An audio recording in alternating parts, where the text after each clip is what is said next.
broadly speaking, it seems like data is showing that youth with ASD, whether diagnosed or not, are overrepresented right now in the cohort presenting at gender clinics. Yep. Are there characteristics then of autism or autism spectrum disorder that lend themselves to feeling gender dysphoric or believing that they were born in the wrong body and feeling a need to transition? Is there a connection there?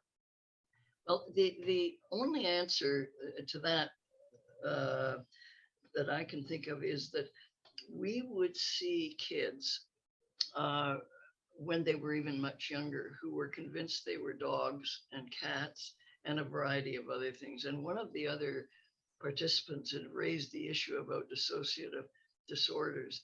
And they have dissociative kinds of episodes. And I think that makes it easier for them to think, I really am something, I'm really something different than I think I am. A lot of the kids had other body dysmorphic disorders too. So these are, part and parcel of the same thing, looking at something and thinking that's the answer. My nose is too big. Is that part of trying to solve the question or the issue of why do I not feel like I fit in? Why do I feel like I am different from my peers? That's it. Because they don't get the social connection about. One of the people who submitted a question said, my daughter is going into puberty and her interests are still very immature. She's still into anime and drawing cartoons or something or other like that. And that is quite typical. So that when they start to interact with that more mature peer group, the mature peer group doesn't know what to do with them.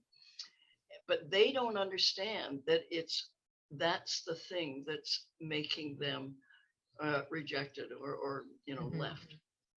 So that's what they're trying to solve by becoming trans. When they think they are, and they join somebody on the internet who's from the trans advocacy group who says, well, if you think you are, you must be.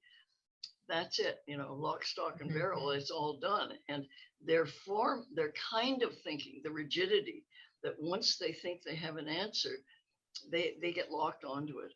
And it's often very hard to unlock that. So there's a combination of those kinds of thinking styles, but the fundamental thing is the emotional thing that leads to try to figure that all out, in my mind.